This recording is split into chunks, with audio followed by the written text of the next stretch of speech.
Telah ditanya Rasulullah sallallahu alaihi wa ala alihi wasallam, siapakah orang yang paling mulia di sisi Allah? Maka Nabi sallallahu alaihi wa ala alihi wasallam menjawab, orang yang paling mulia di sisi Allah ialah orang yang paling bertakwa. Seterusnya mereka bertanya lagi, bukan ini yang kami tanyakan ya Rasulullah. Bismillahirrahmanirrahim. Assalamualaikum warahmatullahi wabarakatuh. Alhamdulillahi rabbil alamin wa bihi nasta'in ala umuri dunya waddin. Allahumma salli wa sallim wa barik ala sayyidina wa maulana Muhammad an-nur al-muzhib lin-nisyan bi nurihi wa ala alihi wa sahbihi fi kulli lamhatin wa nafasin adada ma wasi'a ilmullah. Subhanaka la ilma lana illa ma 'allamtana innaka antal alimul hakim. La ilaha illa anta subhanaka inni kuntu minadh dhalimin. Thumma amma ba'd. Tuan-tuan dan puan-puan sidang jemaah yang dirahmati Allah Subhanahu wa taala. Alhamdulillah, pada malam ini kita teruskan pengajian kita dengan mempelajari hadis-hadis Nabi sallallahu alaihi wa ala alihi wasallam yang kita ambil daripada sebuah kitab yang bertajuk 40 hadis kelebihan ilmu dan ulama, karangan Kiai Muhammad Syukri bin Yunus Al-Banjari, terjemahan dan huraian Syekh Ahmad Fahmi Zamzam Al-Maliki rahimahumullah ta'ala. Pada malam ni kita teruskan dengan hadis yang ketiga. Hadis ketiga daripada hadis-hadis yang membicarakan tentang kelebihan ilmu dan kelebihan para alim ulama. Hadis ketiga, an Abi Hurairah radhiyallahu anhu qala su'ila an-nabiy sallallahu alaihi wa ala alihi wasallam ayyun nasi akramu 'inda Allah qala akramuhum 'inda Allah atqahum qalu laysa 'an hadha nas'aluk qala fa Yusuf nabiyullah ibnu nabiyillah ibni nabiyillah ibni khalilillah qalu laysa 'an hadha nas'aluk qala fa 'an ma'adinil arabi tas'aluni qalu na'am qala fa khiyaruhum fil jahiliyah khiyaruhum fil islami idza faqihu. Maksudnya daripada Abu Hurairah radhiyallahu anhu berkata, telah ditanya Rasulullah sallallahu alaihi wa ala alihi wasallam, siapakah orang yang paling mulia di sisi Allah? Maka Nabi sallallahu alaihi wa ala alihi wasallam menjawab, orang yang paling mulia di sisi Allah ialah orang yang paling bertakwa. Seterusnya mereka bertanya lagi, bukan ini yang kami tanyakan ya Rasulullah. Lalu Nabi pun menjawab, kalau begitu mungkin yang kamu maksudkan itu adalah Nabi Yusuf alaihi salam, kerana baginda adalah seorang nabi, anak kepada seorang nabi, anak kepada seorang nabi, anak kepada kekasih Allah. Maksudnya Nabi Yusuf bin Nabi Yaqub bin Nabi Ishaq bin Nabi Ibrahim alaihimussalam. Mereka yang bertanya berkata lagi, bukan ini yang kami tanyakan ya Rasulullah. Maka Nabi SAW menjawab lagi, adakah kamu maksudkan tentang tokoh-tokoh daripada bangsa Arab? Mereka menjawab ya. Lalu Nabi SAW bersabda, orang-orang yang baik pada zaman jahiliyah dulu, itulah juga orang-orang yang baik di zaman Islam ini apabila mereka alim dalam hal-hal agama. Hadis riwayat Bukhari dan juga Muslim. Hadis yang sedikit panjang tuan-tuan, berkenaan dengan satu soalan yang ditujukan oleh para sahabat kepada baginda Nabi SAW. Para sahabat mereka sentiasa berkejar-kejaran. Mereka sentiasa bermotivasi nak bertanyakan kepada Nabi SAW tentang bagaimanakah jalan yang terbaik untuk mencapai keredaan Allah Subhanahu wa taala.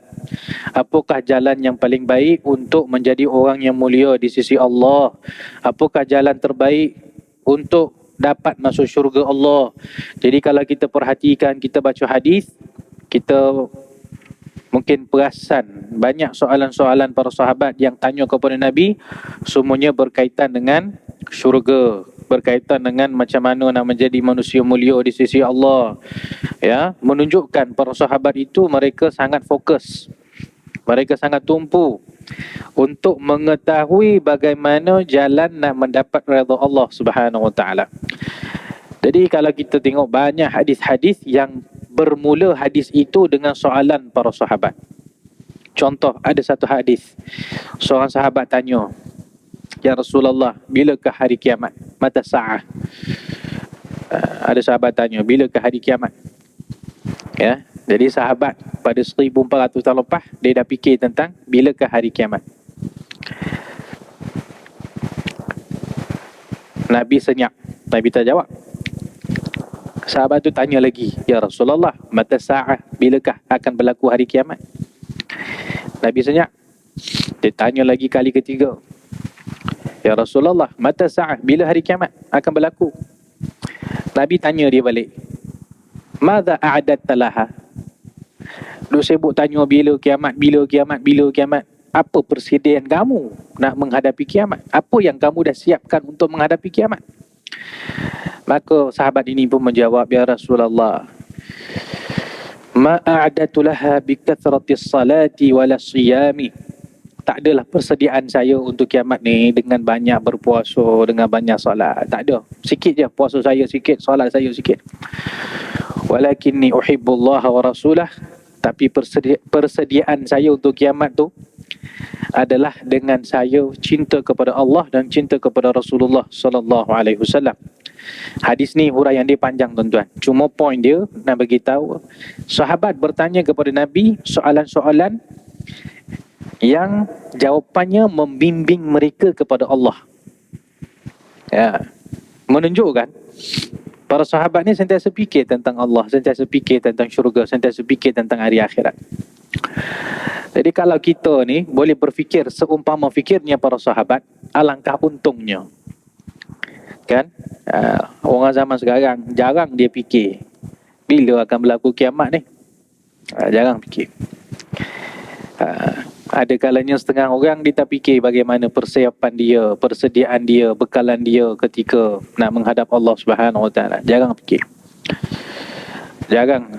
Mungkin setengah orang tak fikir pun bagaimana caranya supaya dapat mencari syurga Allah. Ya. Tapi para sahabat mereka fokus ke arah situ. Jadi bila mereka tanya kepada Nabi, "Ya Rasulullah, siapa manusia paling mulia di sisi Allah?" Soalan yang sangat kata orang sangat fokus tuan-tuan. Bukan bertanya macam mana nak kaya kat dunia, bukan bertanya macam mana ya Rasulullah saya nak jadi pemimpin. Tidak bertanya tentang perkara-perkara yang dunia, yang di sisi mereka itu perkara yang remeh-temeh. Tapi soalan mereka cukup besar. Ya Rasulullah, siapa orang paling mulia di sisi Allah? Besar soalan ni. Soalan itu bersifat umum. Siapa manusia paling mulia di sisi Allah? Maka Nabi pun menjawab, orang yang paling mulia di sisi Allah adalah orang yang paling bertakwa. Kerana dalam Al-Quran sendiri Allah Subhanahu Wa Taala telah berfirman, "Inna akramakum indallahi atqakum." Orang yang paling mulia di kalangan kamu di sisi Allah adalah orang yang paling bertakwa. Jadi Nabi jawab soalan ini berdasarkan ayat Quran tadi itulah. Siapa paling mulia? Orang yang bertakwa. Kan? Kenapa orang yang paling bertakwa dia adalah orang yang paling mulia di sisi Allah? Kerana orang bertakwa ni dia tertumpu kepada mencari keredaan Allah Subhanahu Wa Taala, maka Allah balas tumpuan mereka itu dengan kemuliaan yang Allah curahkan kepada mereka. Seramai-ramai hamba Allah di muka bumi ini, berapa ramai yang menjadikan Allah sebagai tumpuan mereka? Ada setengah orang mereka mencari Allah mungkin setahun sekali sahaja, iaitu tam solat raya, datang masjid sembahyang. Waktu lain sembahyang pun tidak, apa pun tidak. Ada setengah orang dia baik sikit, dia mencari Tuhan itu hanya seminggu sekali sahaja, malam Jumaat. Malam Jumaat datang dari masjid, baca Yasin bagai. Malam-malam lain, sembahyang pun tidak. Mungkin. Ada setengah orang, Masya Allah, Tabarakallah. Setiap hari, mereka datang masjid, solat jemaah 5 waktu, ada masa nak berzikir, ada masa nak i'tikaf, ada masa nak baca Quran, ada masa nak buat tu, nak puasa sunat, ada masa nak sedekah. Jadi tak sama level semua orang ni. Orang yang setakat dia ingat pada Allah itu setahun sekali, dengan orang yang setakat dia ingat pada Allah seminggu sekali, dengan orang yang ingat pada Allah setiap hari 5 kali, petah lagi orang yang sentiasa ingat kepada Allah dari pagi-pagi sampai malam. Tak sama level lah. Kerana apa? Kerana tumpuan masing-masing itu tidak sama. Maka golongan yang Allah paling kasih adalah golongan yang sentiasa mencari Allah, mencari keredaan Allah. Dia pagi buka je mata, dia buka je mata bangun pagi subuh, dia ingat pada Allah. Alhamdulillah alladzi ahyani ba'dama amatani wa ilaihi nusyur. Doa bangun tidur, tuan-tuan. Bangun ya pagi, buka je mata, sunat kita baca doa bangun tidur. Apa maksud doa bangun tidur tadi? Segala puji bagi Allah yang telah menghidupkan aku setelah mematikan aku. Buka je mata pagi-pagi, terus ingat pada Allah yang telah memberikan kita kehidupan. Orang macam ni, takwa. Bangun daripada tidur dia ingat Allah, ketika makan pun dia ingat Allah, ketika dibawa kereta pun dia ingat Allah, setiap masa dia ingat Allah. Maka orang inilah orang yang paling mulia di sisi Allah Subhanahu Wa Taala, kerana tumpuan mereka adalah mencari Allah. Perumpamaan dia mudah. Katakan kita ada 10 orang anak di rumah, ada 10 orang anak kita. Dalam 10 orang tu, ada seorang anak kita ni, kita cakap apa je dia akan buat terus. Kita kata jangan buat, dia tak buat. Kita kata buat, dia cepat buat. Laju dia settlekan arahan kita.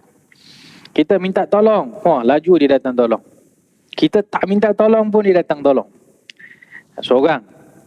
Berbeza dengan 9 orang anak kita yang mungkin kita minta tolong, dia cabut lari dulu. Ya, time lain dia ada, time kita nak minta tolong dia hilang. Mungkin ada yang kita minta tolong dia bagi alasan. Oh sibuk lah, time tu lah sakit kaki lah, time tu lah ada kerja sekolah lah, tu lah ni lah. Jadi agak-agak seorang anak kita yang sentiasa rajin tolong kita, dia lah paling cepat selesaikan arahan kita. Kita kata jangan buat, dia tak buat. Seorang anak ni dengan 9 orang anak yang belum tentu mereka itu tertumpu untuk melaksanakan arahan kita. Belum tentu mereka menjaga larangan-larangan yang kita buat. Belum tentu bila kita minta tolong dia nak tolong kita. Jadi pastilah seorang ayah, dia akan lebih kasih kepada seorang anak ni berbanding 9 orang anak tadi. Anak tu baik, anak tu dengar arahan, dengar cakap, pandai menolong mak ayah. Kan? Macam itulah. Allah Subhanahu Wa Taala lebih mencintai hamba-hamba yang sentiasa memikirkan Allah, yang sentiasa mencari keredaan Allah, yang sentiasa berusaha menunaikan arahan Allah dan menjaga batasan Allah. Jadi sebab itu orang yang bertakwa adalah orang yang paling mulia di sisi Allah. Baik. Jadi para sahabat bila tanya, ya Rasulullah, siapa orang yang paling mulia di sisi Allah? Nabi kata, orang paling mulia di sisi Allah adalah orang yang paling bertakwa. Tapi para sahabat kata, bukan jawapan itu yang kami maksudkan. Bukan maksud kami itu maksud dia orang yang paling bertakwa secara umum macam tu, bukan. Maka Nabi pun kata, kalau macam tu maksud kamu orang yang paling baik tu maksudnya daripada sudut nasab ke?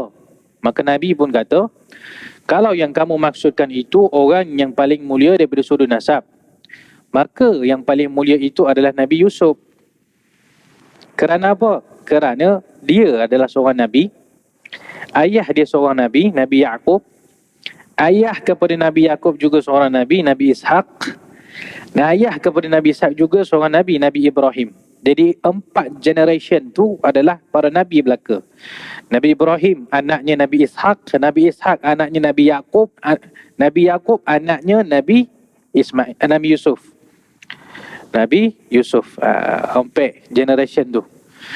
Jadi Nabi kata orang yang paling mulia di sisi Allah ni Nabi Yusuf. Sebab ayahnya Nabi, datuknya Nabi, moyangnya Nabi. Ditambah pula dengan Nabi Yusuf, ya, kelebihan-kelebihan Nabi Yusuf.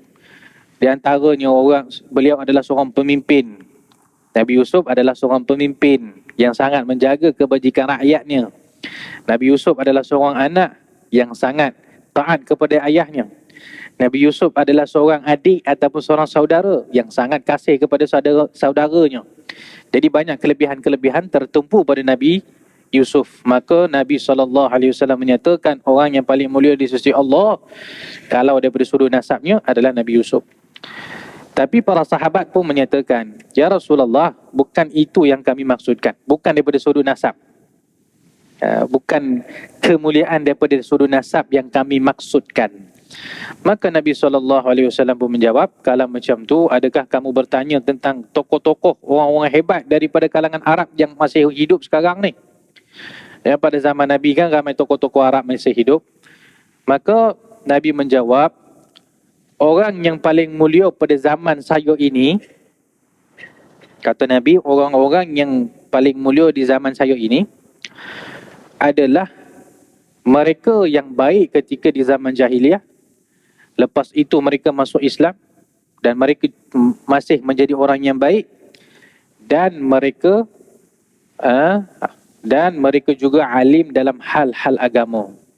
Maksudnya Nabi nak maksudkan orang yang paling mulia di sisi Allah pada zaman ini adalah pada zaman jahiliah dia akhlak dia baik, lepas itu dia masuk Islam akhlak dia baik, dan ditambah pula dengan ilmu pengetahuan tentang hukum hakam agama Islam.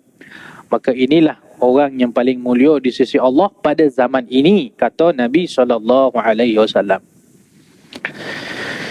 Jadi maksud hadis ni ya tuan-tuan, maksudnya hadis ni panjang. Antara perkara yang kita nak faham daripada hadis ini, pertama adalah takwa adalah kayu ukur yang paling jelas untuk menentukan kemuliaan seseorang di sisi Allah Subhanahu Wa Taala. Jadi ada kalanya manusia tidak betul kayu ukur dia. Dia nak menentukan seseorang itu mulia ke tak mulia, ada kalanya kayu ukurnya tak betul. Ada setengah orang dia mengukur kemuliaan seseorang itu berdasarkan harta benda. Dia tengok siapa kereta yang paling mewah, kereta siapa yang nilainya berjuta, bagi dia inilah orang paling bagus. Kenapa bagus? Sebab kereta dia 1 juta harga dia. Ada setengah orang dia mengukur kemuliaan seseorang itu dengan rumah. Siapa yang paling banyak rumah, dia ni paling mulia. Ada kalanya sebagian orang menganggap orang lain itu mulia bila jawatannya tinggi. Jawatan dia tinggi. Ada pangkat datuk, ada pangkat Datuk Seri, ada pangkat Tan Sri semua. Ada setengah orang menganggap orang yang mulia ini orang yang paling belajar paling tinggi. Siapa ada PhD 3 biji, oh ni paling mulia. Sedangkan kayu ukur yang Allah dah ajarkan kepada hamba-hambanya adalah orang yang paling mulia itu ditentukan mengikut tahap takwa mereka kepada Allah Subhanahu Wa Taala. Orang yang paling banyak harta belum tentu orang yang paling mulia di sisi Allah.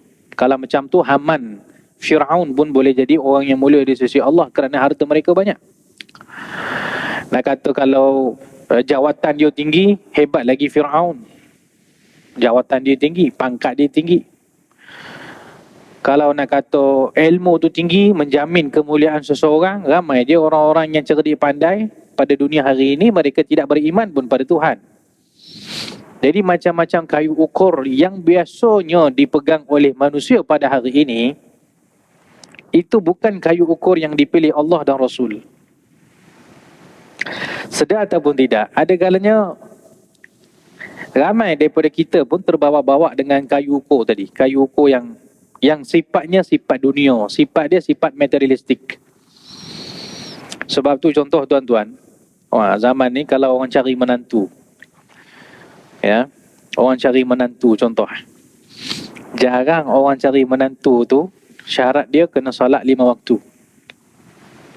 Ada kalanya tidak diperhatikan langsung syarat ni. Syarat dia kena pandai agama. Ya.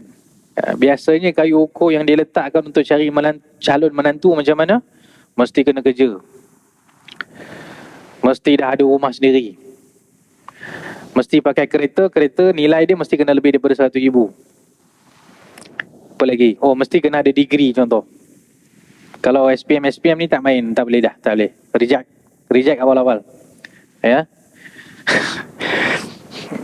Ya, macam-macam kayu ukur yang diletakkan, yang kita tidak menafikan ada kalanya kayu ukur itu penting. Tapi tuan-tuan, kayu ukur yang paling penting yang diletakkan oleh Allah dan Rasul itu adalah sifat taqwa dalam hati. Faham agama, boleh baca Quran, rajin pergi masjid, solat tak tinggal, pas. Ya, kita, ya, tuan-tuan pun yalah usia dah kata orang-orang tua lah, orang senior kan. Kita sendiri boleh lihat, ya, ada kalanya orang yang kaya, orang yang pandai, orang yang berjawatan itu belum tentu menjamin kebahagiaan dan keselamatan hidup anak kita, contoh dia. Tidak menjamin. Tapi kalau orang tu dia ada sifat takut pada Tuhan, insya-Allah dia boleh membahagiakan isterinya. Sebab tu dalam hadis juga Nabi SAW menyatakan, Nabi panggil sahabat semua, Nabi cakap ke sahabat, wahai sahabat, idza ja'akum man tardawna dinahu, bila datang seseorang untuk meminang anak kamu dan orang itu kamu redha dengan agama dia tu bagus, takut pada Allah tu ada, takwa tu ada. Bila datang seorang macam ni, ya, yang agama dia bagus, dia datang meminang anak kamu, fazawijuh, kawinkan dia dengan anak kamu. Kalau kamu tak buat macam tu, nescaya akan berlakunya kerosakan, kata Nabi. Okey. Jadi kayu ukur yang Nabi letak untuk pilih calon menantu, pertama, takwa tu, agama tu. Jadi tuan-tuan dan puan-puan, ya, kita nak mengukur kemuliaan, kebaikan seseorang itu, pastikan dengan kacamata yang telah Allah dah letak dan Rasulullah dah letak. Jangan kita pergi jauh sangat sampai agama tu langsung tak ada dalam senarai. Itu sangat bahaya. Ya, pengalaman kita pun mungkin kita dah jumpa dah. Ya. Baik. Jadi yang pertama kita dapat faham daripada hadis ini adalah berkenaan takwa adalah kayu ukur bagi mengukur kemuliaan seseorang. Yang keduanya yang kita faham daripada hadis ini adalah akhlak apabila digabung dengan ilmu, maka dua-dua ini menjamin kemuliaan seseorang di sisi Allah Subhanahu wa taala. Nabi kata barang siapa time dia jahiliah dia ada akhlak yang baik, maka dia masuk Islam ditambah dengan ilmu agama, maka dia inilah orang yang paling mulia di sisi Allah. Maksudnya akhlak dia baik dan ada ilmu agama, maka orang macam ni adalah orang yang paling mulia di sisi Allah Subhanahu wa taala. Jadi menunjukkan ilmu dan akhlak adalah penentu bagi tinggi atau rendahnya martabat seseorang. Bukannya penentu martabat seseorang itu adalah harta dan keturunan. Itu satu hadis, tuan-tuan. Kita baca hadis yang seterusnya. Hadis yang seterusnya, hadis keempat. An Ali alaihi salam qala Rasulullah sallallahu alaihi wa ala alihi wasallam ni'mar rajulu al-faqihu fid din in ihtaja ilaihi nafa' wa in istughniya anhu aghna nafsahu. Daripada Ali bin Abi Talib radhiyallahu anhu berkata, telah bersabda Rasulullah sallallahu alaihi wa ala alihi wasallam, orang yang paling baik ialah orang yang alim. Jika dia diperlukan, maka dia akan memberi manfaat bagi orang lain. Dan jika dia tidak diperlukan, maka dia mencukup dirinya sendiri, iaitu dia tidak menyusahkan orang lain. Hadis ini juga menjelaskan tentang kedudukan orang alim. Nabi kata orang yang paling baik adalah orang yang paling alim. Kerana orang alim ini manfaatnya cukup besar pada orang lain. Manfaat yang cukup besar pada orang lain. Cuba kita bayangkan tuan-tuan. Orang-orang yang orang-orang yang disebut dalam hadis, orang-orang hebat, orang mulia ni adalah orang yang suka menolong orang lain, orang yang suka memberi manfaat kepada orang lain. Seseorang yang selalu memberi manfaat pada orang lain, maka orang ini berada di dalam kebaikan yang cukup besar. Dalam satu hadis, Nabi SAW pernah bersabda, seseorang daripada kamu berjalan, tunaikan hajat orang lain, itu lebih tinggi kedudukannya, lebih banyak pahalanya daripada i'tikaf di masjid aku ini selama sekian-sekian tahun. Nabi kata, seseorang daripada kamu berjalan, nak tunaikan hajat orang lain, nak tolong orang lain, nak mudahkan kerja orang lain, nak meringankan bebanan orang lain, maka ini jauh lebih tinggi pahalanya berbanding orang yang duduk beriktikaf di masjid aku, Masjid Nabawi, selama sekian-sekian tahun. Tengok. Jadi tolong orang itu pahalanya di sisi Allah jauh lebih hebat daripada iktikaf dalam Masjid Nabawi selama bertahun-tahun. Seorang imam besar nama dia Imam Hasan Al-Basri. Imam Hasan Basri, seorang ulama besar. Dia dah niat iktikaf duduk ke masjid. Dia niat duduk ke masjid, dia dah niat iktikaf. Tengah-tengah dia tengah iktikaf dalam masjid, datang seorang lelaki jumpa dia, minta tolong.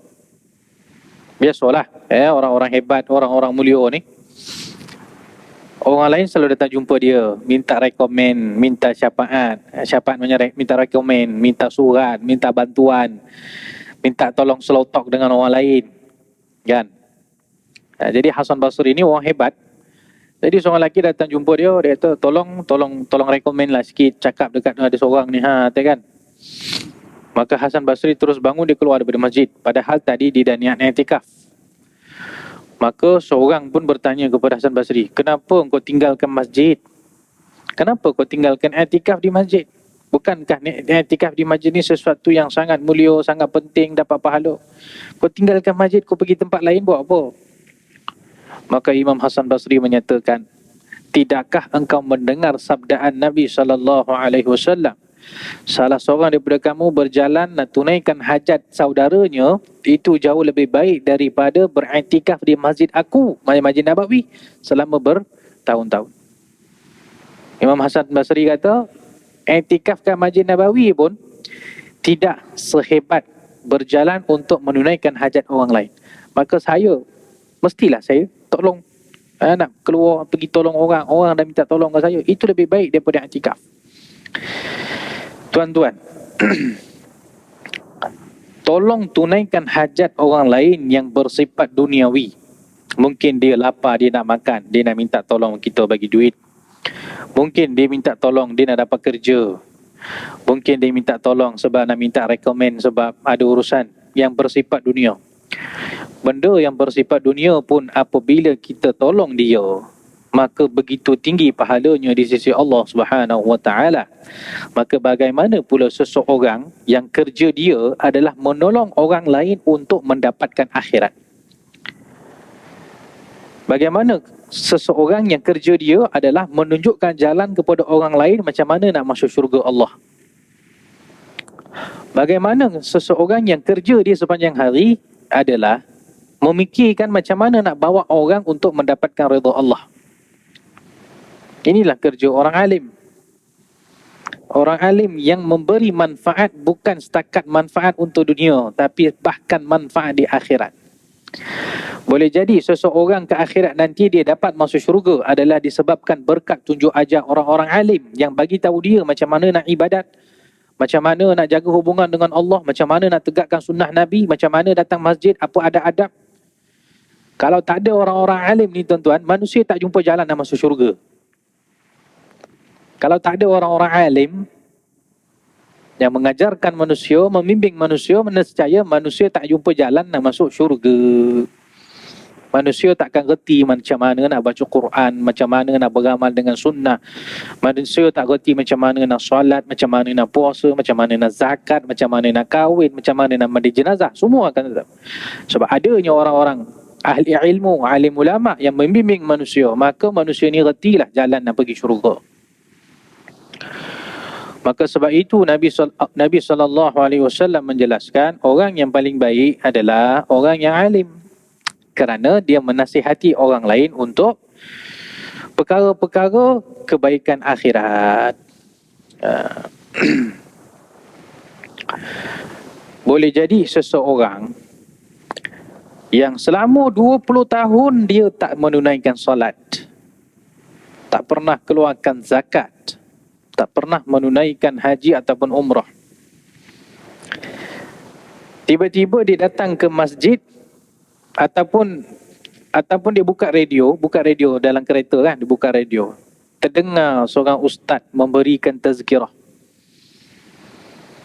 Boleh jadi dengan 1 minit dengan tazkirah ustaz tu, hati dia tersentap dan dia berubah. Dengan 1 minit dengan tazkirah daripada ustaz, dengan nasihat daripada ustaz melalui radio contohnya, ya, dia menjadi sentap, hatinya takut pada Allah, dia mula solat 5 waktu, dia datang masjid, dia berubah, menunaikan zakat, menjadi seorang yang hebat. Dengar nasihat daripada ustaz, orang alim. Ya. Berapa ramai tuan-tuan orang-orang yang hanyut, lemas dalam dunia. Duduk 1 minit dengan orang alim, mendapat peringatan, mendapat nasihat, mendapat tazkirah, dia berubah hidup dia menjadi orang-orang yang mulia. Berkat duduk dengan orang alim, berkat duduk dengan orang saleh. Yang kerja orang alim, orang saleh ini memang tak ada kerja lain, nak bimbing orang kepada keredaan Allah Subhanahu Wa Taala. Jadi sekiranya seseorang itu sesat jalan, maka carilah orang-orang yang alim, yang ada ilmu pengetahuan, yang boleh pegang tangan kita menuju kepada Allah Subhanahu Wa Taala. Jadi nasihat-nasihat daripada orang-orang berilmu ini ada kalanya sangat bernilai. Dengan satu nasihat boleh menyebabkan seseorang itu berubah kehidupan dia.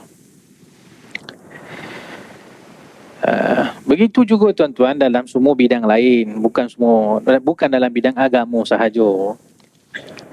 Ada kalanya kalau manusia tak pandai pilih siapa yang nak dijadikan sebagai rujukan, maka hasilnya sangatlah bahaya. Bukan semua orang yang boleh dijadikan rujukan dalam bab agama. Begitu juga dalam bidang-bidang dunia pun bukan semua orang kita boleh ambil kata-kata dia. Contoh kita, kalau seseorang itu ada masalah kesihatan, dia ada masalah penyakit sekian, automatik dia akan cari doktor yang pakar, yang tahu tentang masalah penyakit dia. Dia takkan pergi tanya merujuk masalah kesihatan dengan orang-orang yang dia tak ada ilmu tentang kesihatan. Ya. Orang yang cerdik, kalau dia ada masalah, apa contohnya, dia ada masalah undang-undang, dia akan cari orang yang pakar dalam undang-undang, bertanyakan kepada yang pakar. Takkanlah dia tak ada masalah undang-undang, dia pergi jumpa doktor pula tanya pasal masalah undang-undang. Atau dia ada masalah kesihatan, dia pergi jumpa engineer pula tanya pasal masalah kesihatan. Mana mungkin. Jadi masalah kesihatan tanya doktor yang pakar, masalah undang-undang pergi jumpa peguam yang pakar, masalah bangunan, masalah binaan pergi tanya engineer, arkitek yang pakar, masalah kewangan tanya pakar-pakar kewangan. Setiap bidang ada rujukannya tersendiri. Tersilap rujuk boleh membawa bahaya yang besar. Ada seorang yang kenalan saya ni. Ada seorang kenalan saya ni tuan-tuan. Dia ada kencing manis. Pergi jumpa doktor, doktor bagilah ubat. Makan ubat ni. Ubat kencing manis. Alah, yang tuan-tuan selalu makan tu lah. Majoriti orang kita ni kencing manis mesti ada. Kan? Tak kencing manis, gout mesti ada. Jadi saudara saya ni dia kencing manis, doktor bagi dia ubat. Dia pun makan ubat, makan. Selama dia makan ubat tadi, kencing manis dia terkawal. Adalah satu hari, dia jumpa seorang kawan dia. Kawan dia ni bukan doktor. Kawan biasa. Kawan dia ni kata, kamu janganlah duk makan ubat-ubat pil-pil hospital tu. Pil-pil hospital ni bahaya, nanti dia boleh gagalkan buah pinggang. Buah pinggang boleh rosak kalau makan pil hospital tu banyak. Habis nak buat macam mana? Kamu makan benda-benda yang bersifat herba-herba, akar-akar kayu lah, apalah tu lah. Dia pun bagi tahu situ tu. Jadi kenalan saya ni tuan-tuan, dia tinggalkan pil kencing manis dia yang doktor bagi, dia tinggalkan. Ikut cakap kawan ni, dia pergi bantai makan benda-benda herba lah, akar lah, tu lah, ni lah. Sudahnya tuan-tuan, orang ni meninggal dunia sebab kencing manis dia naik tinggi sangat, tak terkawal. Pergi ke doktor, doktor kata kenapa tak makan ubat. Contoh yang mudah nak bagi tahu, kalau tersilap rujuk, tersilap ikut cakap orang yang bukan pakar pada bidangnya, inilah salah satu contoh, ya, bahaya. Begitu juga dalam bab agama. Kita nak rujuk bab agama, cari orang yang pakar dalam bidang-bidang tertentu. Bukan main sauk, ambil daripada semua orang. Agama ini tuan-tuan, bukan perkara yang boleh diambil daripada burak-burak sembang-sembang kat kedai kopi. Orang yang sembang-sembang kat kedai kopi ni, apa tahap pengetahuan dia dengan ilmu agama? Ilmu ini mesti diambil daripada orang-orang yang alim, yang pakar dalam bidang-bidang tertentu. Saya tengok ramai dalam masyarakat kita ini perlu lebih matang dalam memilih pakar-pakar agama yang mereka pakar dalam bidang tersendiri. Contoh, kita nak belajar, nak tahu masalah hukum hakam fiqah. Tidak semestinya kita boleh rujuk kepada seseorang yang dia itu pakar dalam bidang hadis. Kerana orang yang pakar dalam bidang hadis belum tentu dia pakar dalam bidang hukum hakam. Orang yang pakar dalam bidang hukum hakam belum tentu dia itu sangat pakar dalam bidang akidah dan juga tauhid. Orang yang pakar dalam bidang akidah dan ilmu tauhid belum tentu dia pakar dalam bidang Quran dan juga tajwid. Orang yang pakar dalam bidang Quran dan juga tajwid belum tentu dia pakar dalam bidang tasawuf. Orang yang pakar dalam bidang tasawuf belum tentu dia pakar dalam bidang hadis. Maka kita nak merujuk mana-mana bidang yang disebutkan tadi, carilah orang yang paling pakar dalam bidang itu. Orang kita ni macam mana tuan-tuan? Orang kita ni mudah ya. Asal dia nampak ada ustaz ceramah, semua soalan ditanya kat ustaz. Asal ada ustaz ceramah, pakai jubah, pakai kopiah, semua soalan tanya ustaz. Ya, selayaknya tengok ustaz ni pakai apa. Dia pakai hadis, tanya pasal hadis. Ustaz ni pakar fiqah, tanya pasal fiqah. Ustaz ni pakar Quran, tanya pasal Quran. Ustaz ni pakar dalam tasawuf, tanya pasal tasawuf. Sepatutnya macam tu. Kerana bukan semua ustaz-ustaz yang berceramah, yang mengajar, mereka pakar dalam semua bidang. Jadi orang-orang alim ni tuan-tuan perlu dirujuk berdasarkan bidang-bidang tertentu dia. Imam Malik bin Anas, saya yakin semua daripada kita pernah dengar nama Imam Malik bin Anas. Guru kepada imam kita, Imam Syafi'i. Imam Malik bin Anas pernah menyatakan, saya kenal 70 orang yang ada di Masjidin Nabawi, kalau dia doa kepada Allah, Allah akan tunaikan doa dia. 70 orang. Mereka ni sangat soleh, sangat bagus. Kalau dia doa, Allah akan bagi. Tapi aku takkan ambil ilmu daripada 70 orang ni. Imam Malik kata, saya takkan ambil ilmu daripada 70 orang. Yang tu kita sambung setelah kita dengar azan. Ya, kita bagi masa untuk keluar azan insya-Allah. Ya. 5 minit lagi. Okey. Kenapa tuan-tuan Imam Malik kata 70 orang kalau dia doa Allah akan terima doa dia, tapi saya tak belajar pun dengan dia orang. Sebab apa? Kata-kata ni menyimpan makna yang cukup besar. 70 orang yang sangat soleh, kerja mereka duduk di Masjid Nabawi, solat, baca Quran, zikir, doa. Kalau mereka doa, Allah akan tunaikan doa mereka. Tapi Imam Malik kata, saya takkan ambil ilmu hadis daripada mereka ini. Sebab apa? Sebab walaupun mereka orang mulia, orang soleh, tapi belum tentu mereka hebat dalam bidang hadis. Imam Malik kata, saya tak akan ambil hadis daripada 70 orang yang walaupun mereka itu sangat soleh, tapi besar kemungkinan kalau mereka mengajarkan hadis mereka tersilap. Ada kemungkinan itu. Maksudnya Imam Malik nak kata, kalau saya nak belajar hadis, nak pergi ambil dengan ulama hadis, bukan dengan ulama-ulama bidang lain. Itu maksud dia.